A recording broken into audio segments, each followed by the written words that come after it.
Hello, I'm Caroline Searcy. As spring rapidly approaches, welcome to a new week of Bred to Win. Coming up, we look at Coolmore's outstanding Group 1 winning 3-year-old Switzerland and Private Life. We review some of the history of Gooree Park Stud, with 2 stallions added to their roster this season. And the aptly named Bart features in Cambridge Stud's Stud Dogs of Australasia. First though, Randwick may have been called off, but there's always plenty to talk about in our Aushorse news.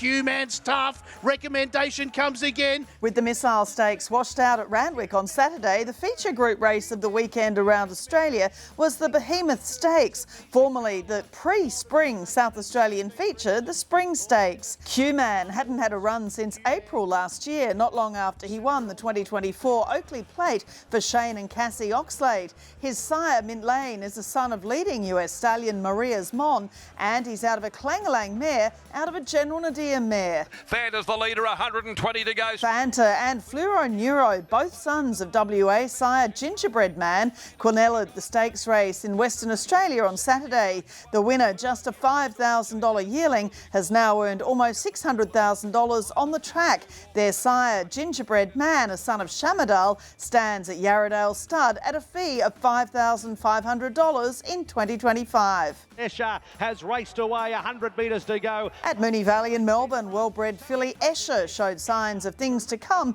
with an easy win over 1,000 metres. By Newgate Farms Extreme Choice, she was bred by Newgate shareholder and owner of Kingstar Farm, Matthew Samblum, who was on hand to see Escher being born. She's a daughter of Samblum's I Am Invincible mare I Am a Star, winner of the Group 1 Maya Classic and 8 other group races. Escher was sold through last year's Magic Millions yearling sale to Kiora and trainer Shane Nichols, with Sandblom now sharing ownership with the Kiora Group. In sales news, it's been talked about as the Netflix effect and proves major bloodstock viewers are very much influenced by TV programs on the breeding industry, as the Saratoga sale produced some outstanding results, some new buyers having been influenced by the Netflix series Race for the Crown. Top lot was a US $4.1 million colt by Into Mischief, bought by Coolmore Stud and White Birch Farm. And in the UK, Tattersalls has released a mouthwatering catalogue for Book 1 of the October yearling sale. Highlights include a Frankel brother to Prix de l'Arc de Triomphe winner Alpinista, with Frankel also sire of half relations to Batache and Luxembourg, and with a yearling out of Coolmore Classic and Queen of the Turf winner Contipatiro. Coolmore Stud is renowned globally for not only breeding Group 1 winners, but also for sourcing them at their yearling sales. And what better example are 2 of their new stallions in 2025.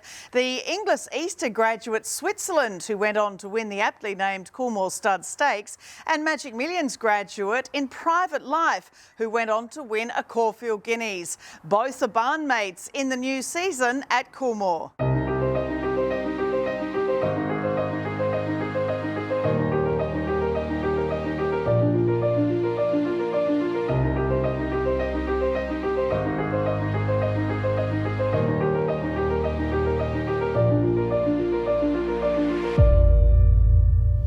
Switzerland has raced away for a dominant display. Private Life, the son of Written Tycoon, has staved them off from the front in a Caulfield Guineas. Tom, you know, this is what Coolmore is all about, is standing new, exciting, young Group 1 winning stallions. And it's so brilliant to see Switzerland and Private Life both here. How did you come to have these 2 horses? Obviously, you know, their racetrack performance was exceptional, but it's the end of a long process to get them here as stallions. It's great for us this year to have Switzerland and Private Life both sourced from the yearling sales in the same year, one at Magic Millions, one at Easter, and now standing alongside each other in the barn as Coolmore Stud Stakes winner and a Caulfield Guineas winner. For the group of owners that we put together and to go and have that success on the track and now have 2 stallions in the barn at Coolmore is extremely satisfying. Switzerland sprints hard, takes the lead, draws a length in front, 2 lengths in front. We'll start with Switzerland, and he really was destined for greatness right from the start by a 4-time champion sire in Schnitzel, from a daughter of an outstanding US Triple Group 1 winner winner in Blame, a $1.5 million yearling. And from the outset, very good judges. Obviously, the Coolmore team is so experienced. They were captivated by this colt. Well, he was a $1.5 million Easter yearling. He was a real standout at the sales, obviously, to demand that sort of price tag. $1,500,000 out of a stakes-winning Blame mare, you know how good they are. When you go to the sales and you identify these horses, there's very few races on the agenda that you want to find the winners of. High up on that list is the Coolmore Stud Stakes. So for him to have all those credentials at the sales and then go on and win the Coolmore, that's really what dreams are made of. He won his first start at Randwick easily in Sydney Saturday grade, and I'd have to say it is the toughest two-year-old racing possibly in the world. He won his next two starts, including the Pierrot Plate, and then of course the Todman Stakes. Now, there's a great honour roll of proven stallions in that two-year-old group too, aren't there? Yeah, and that particular edition of the Todman was built up before the race as being a really high-class edition of the race, as it is every year, but that race in particular, there was a number of high-class two-year-olds in there behind him. Switzerland was broken in, as was Private Life, here on the farm, and put his hand up early as being one that we were keen to follow. And when he went into Chris Waller's system, he was obviously one that stood out, and he got to the races early. He went to the Todman as one of the favourites and put them away that day, and went into the Golden Slipper as one of the more favoured runners. He was always our slipper horse, and he started one of the favourites on that day. And it was reported after the race that he had to have a little tidy up surgery after the slipper, so there were excuses that day, and that was the only time he was beaten as a two-year-old. Here's Switzerland bursting up the inside. Well, he came back as a three-year-old, won the Roman Consul Stakes, and then really impressively, he had just that one jump out at Flemington, and he won the Coolmore Stud Stakes off that one jump out. The fastest time for a three-year-old at Flemington over the 6 furlongs of the race in 20 years, and a really high time form rating as well. But such a great race to win, as you said. It is a real, we say it because it means it, it is a stallion-making race. Well, it is. It's the race for three-year-olds. It's the premiership race for three-year-old sprinters in Australia, and you go through the past winners of the race, and Zoostar, Northern Meteor, Brazen Bow, Home Affairs. And Switzerland won in the fastest time ever recorded by a colt in that race. Achieving a time form rating of 125 puts him up there with the elite sprinters. When he won the Roman Consul, he was discussed as our potential Everest horse. If we did run him in our Everest slot, he would have been extremely competitive, but the Chris Waller team had their eyes on the Coolmore Stud Stakes for months and months before that, and didn't want to deviate away from that plan. There wasn't a horse in the land that was beating him that day. He was dominant. It was a huge thrill for everyone. We were all there on the day, obviously, but yeah, to win your own race, a race that you target years in advance. We go to the yearling sales with the view to trying to find a winner of that race and bring him home. And stand in the barn here and be able to pull that off was a huge coup. We all see Snitzel in him. You look at his head, you look at his jowl, you look at his build. Is he sort of the archetypal Snitzel? Snitzel's one of the best stallions we've had in this country for a long time. 4-time champion stallion. He's doing a job as a sire of sires with 6 individual sons that have produced Group 1 winners. A high-class Blame mare, Miss Bad Behaviour, who is his dam, and Blame himself, as a broodmare sire, hits stakes winners at more than 10% stakes winners to runners. So he's an elite broodmare sire. She was an elite race mare, sourced by Arrowfield to bring back here, specifically, I would imagine, with the view to sending her to Snitzel. He's very much in the mould of Snitzel. He's a real sprinting type. He's got a short back and a big, deep girth, a medium size, plenty of quality and a good action. But when you look at Switzerland and then you look at his race record, it's easy to marry the two up. He looks like a stereotypical Australian sprinter, and yeah, he's all Snitzel. Obviously, as we mentioned, there are 2 of these new boys in the same ownership group. Private Life is the other one. Quite extraordinary, the influence of Written Tycoon, his sire, on the Australian breed for so many years. His dam, Aliana Tilda, is a group winner by Snitzel herself. So it's a great combination. And again, he was an expensive yearling, $650,000. Well, I still remember the day we went to Arrowfield in December before the Magic Millions, and we saw their Magic Millions draft. Going away from Arrowfield and driving back to Coolmore that day, he was the horse that we were talking about, the Written Tycoon colt out of Aliana Tilda. And from his first win, obviously, trainer Chris Waller was touting him as a Guineas horse. I mean, he showed something from the outset. Yeah, when he won his maiden at Warwick Farm, a super maiden, in incredibly impressive fashion. Chris Waller, as you say, was quoted after that race saying he was the Guineas horse for the spring, and he went on to win the Guineas at his 5th start. Private Life for Roche coming at Private Life. In behind him that day, it was a high-class field of 3-year-old milers. Feroce went on in the autumn and won a Guineas. Broadsiding was in there behind him, and then horses like Angel Capital, Evaporate, Public Attention, high-class 3-year-olds. He was able to lead all the way that day and beat a high-class field. His service fee compares really favourably with other Group 1 winning colts by Written Tycoon. Yeah, Written Tycoon has been a top-class stallion for a long time, and we're now seeing his sire sons come to the fore, as he was a stallion that did it the hard way, started off at a low base. You look at a horse like Ole Kirk, one of the most exciting young stallions in the country, a fellow Guineas winner by Written Tycoon, standing for 90,000. But Written Tycoon, in his history, has only had 3 Group 1 winning colts as 3-year-olds. They are Ole Kirk, Southport Tycoon, who's new this year, and Private Life, who stands at what we believe to be a great value fee of only $17,500. And his dam, I well remember Aliana Tilde by Schnitzel, as I mentioned, but she won the Epona Stakes. But you have to remember too, she was beaten in the Vinery with only Mosheen and Streamer in front of her, and they were 2 real stars of generation. So she was an outstanding race filly, the dam. Yeah, Aliana Tilde in any other year may well have been a multiple Group 1 winner. Like it's not often that you run into 3-year-old fillies of the calibre of Streamer and Mosheen. We still remember them today. They're generational type mares, and she wasn't far away from them. So she's a multiple Group 1 place mare by Schnitzel. He was freshened up after the Guineas to target the champion sprint at the back end of the carnival, where he ran 5th behind horses like Sunshine in Paris and beat home Giga Kick and others. Obviously we had to separate Switzerland and Private Life, so he went to the Guineas and we were able to win both of them. But he was a high-class sprinter as well. He's a particularly good-looking horse. He's not your stereotypical Written Tycoon. He's all quality. He stands over plenty of ground. He's a great mover. He's a horse that you really remember when you see him. He makes a great impression on you, and as he did when he was a yearling that day when we went to Arrowfield. But he's been extremely popular with breeders, especially when they come and have a look at him.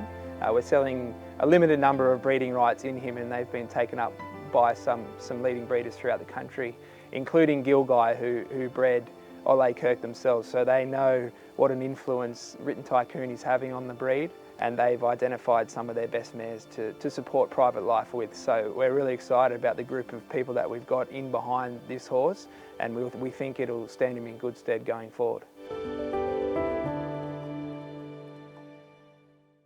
2 wonderful new stallions who will undoubtedly shape the breed for years to come. Coming up after the break, we visit historic Gooree Park Stud and see the new direction being taken by this family-owned operation.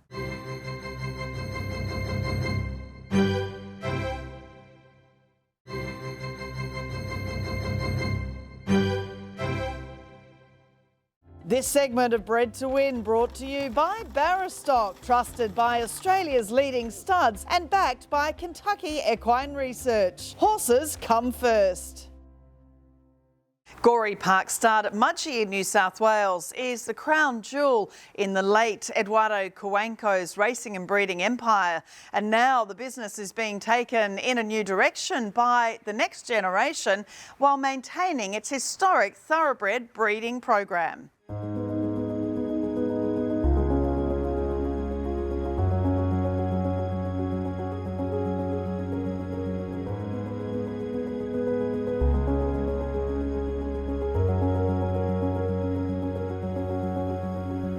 Michelle, it's always wonderful to come here and visit Gooree Park Stud. There's so much to this property, incredible racing history, your family history, and also now the cellar door, the vineyard, and so much more. It's a bit of a change in the ethos of what Gooree is in the last few years, hasn't there been? It is. So when we were growing up, my grandparents, my grandfather and my grandmother brought us here, and they really made it like a sanctuary for our family. And when my grandfather passed, my grandmother decided to continue his legacy, but in a different way. So she has opened up the doors. We then had, we were open for agistment, for pre-training, and now we've opened the cellar door and we've put it a little bit further in. So now we're in this beautiful 80-box barn, which is historic for the farm. It's where all of the yearlings, like our champions, grew up.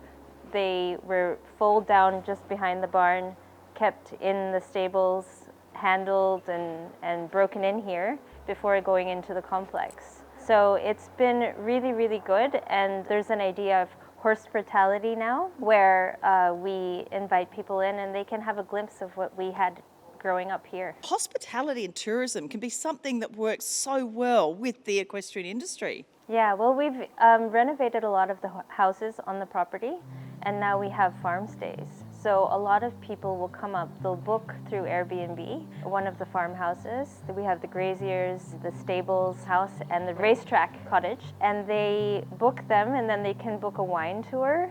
So they come, they do the wine tasting, they have a cheese platter, they have some hot food, and then they go and do a whole tour around the farm as well, and get to know a little bit of history about the horses, about the property itself. And they finish at the top of the hill overlooking the racetrack. We call it the Hill of Champions because that's where the Great Northern Meteor is buried. A lot of the foundation mares of the farm, that's where they're all buried, and you can see them all there. Desert War going for back-to-back wins in the race. Well, of course, Eduardo Cuenca, your grandfather, is in the Australian Racing Hall of Fame, and you mentioned some of these names that are just iconic Australian racing names. You know, Desert War, Northern Meteor, as you said, explosive, smart missile. You know, so many of these horses, they've gone on at stud, or they've been brood mares as well. But there's also a lovely equestrian link. Your sister Monica, now Monica Cummings, James Cummings' wife, and yourself, you've competed, well, particularly you've competed at the highest level of show jumping. So the equestrian love, and it's also in your grandmother as well, you were saying. Yes, so it's actually interesting. I rode my first horse here on the farm. My grandparents took us out one year for a summer holiday, and he told Vikki Cannon, actually, who was then very involved with the horses, I want my grandchildren to like horses. So she put us on the horses, and we were addicted after that. I actually went over my first fence on this property on the other side, and we used to go on picnics. So we used to ride our horses to the picnic spot. And one day we told my grandmother, you know, you should ride a horse, it's really fun. So she said, okay, teach me how. So we were teaching her how to put her feet in the stirrups, how to get on, and she did all that. She let us teach her how to hold the reins. And then we said, okay, now you just walk really slowly, you just kick a little bit. And she went off cantering. We were like, oh my God, she knows how to ride. So yeah, then we found out that she actually had quite a lot of experience riding. She used to ride classical dressage. And my grandfather was more into like the Western side of things, but both of them were very passionate about horses and still are. And you yourself, you've competed at the highest level around the world. Yes, yes. So I competed for the Philippines all the way up to the World Cup and World Championship level. You can see in the passion you have, and obviously Monica and the rest of your family, Raphael, who I think is the second cousin, he's here involved in the marketing, and Sandy, your husband, he's here helping as well when you're here. It's quite incredible to keep the family, you know, so many properties like this, there's no one to follow on. So it is really important that you're all so interested and you just love it. Yeah, well, like I said, like my grandmother's very, very involved still. She makes all the big decisions about what happens with the farm. And it's just really a privilege for us to still be able to be involved and now be a lot more hands-on. I mean, I guess growing up, we were hands-on in the sense that this was like our playground, so to speak. Now that it's become a commercial property, it's really nice to be able to get involved and understand the business side of things. So it actually coins in with our tagline for the farm. It's Experience Gooree Park. And when people come into our cellar door now, they do experience not just the wine tasting, they experience being a part of Gooree Park. We take them through the history by, like, you know, they go into one stable and it's all named after one of the very successful racehorses. The wines are now named after. Yep.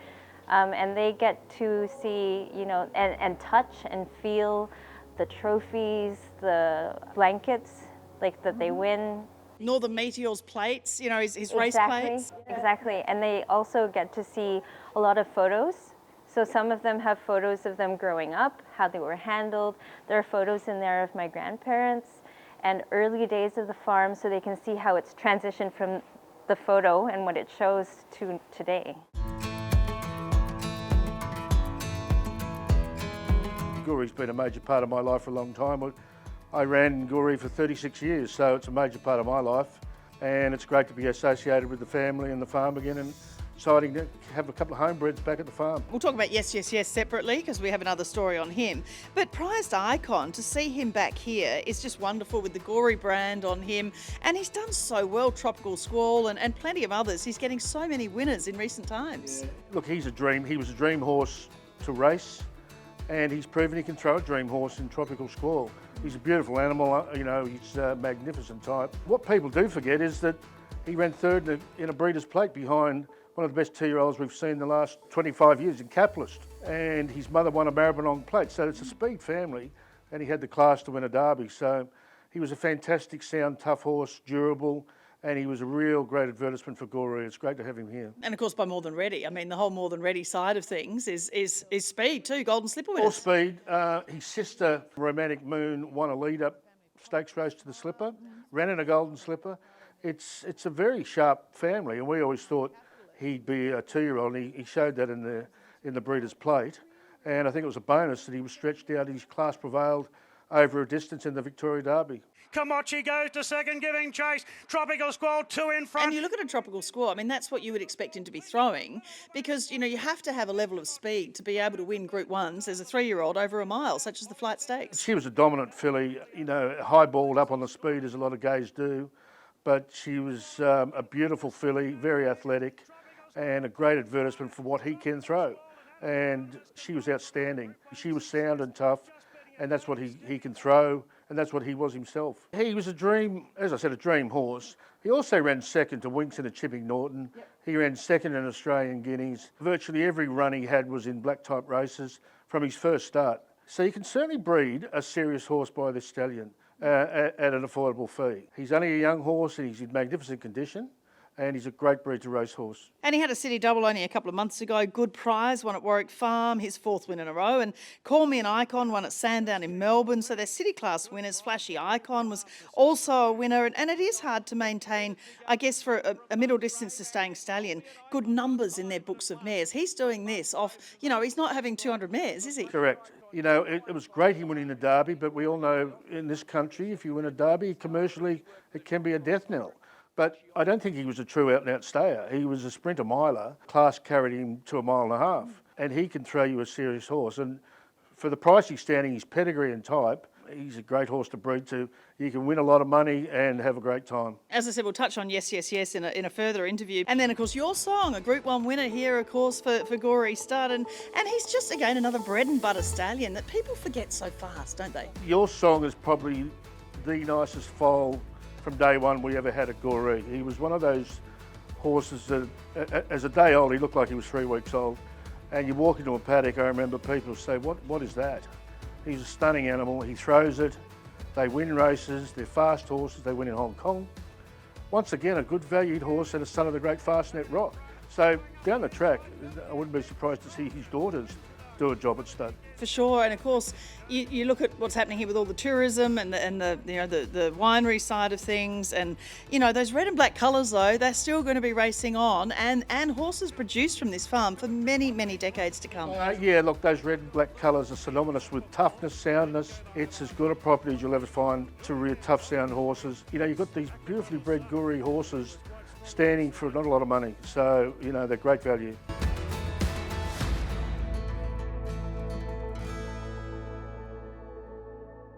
Great to see such an exciting future for this historic property, Gooree Park Stud. Coming up after the break, the aptly named Bart, named after Bart Cummings, with his bushy eyebrows in Cambridge Studs, Stud Dogs of Australasia.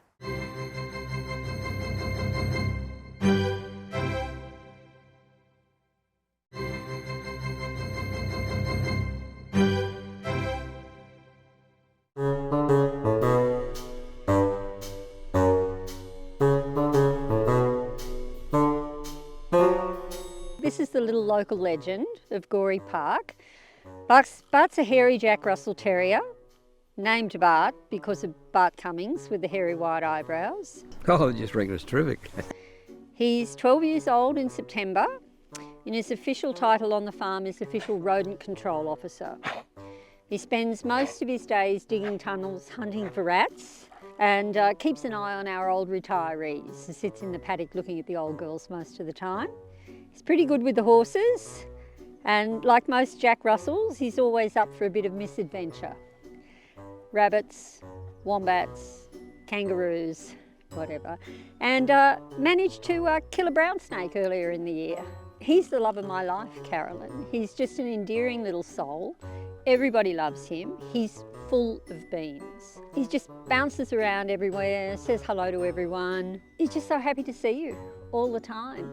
And Jackies are great around horses. They don't tend to annoy them too much and the horses aren't frightened of them. He's actually third generation Jack Russell that I've had on the farm. His great-great-grandfather was the original one, Russell. And the local vets christened him Russell the Love Muscle because he sired half the Jack Russells in the district. And this is his great-great-grandson, and I just love him to bits.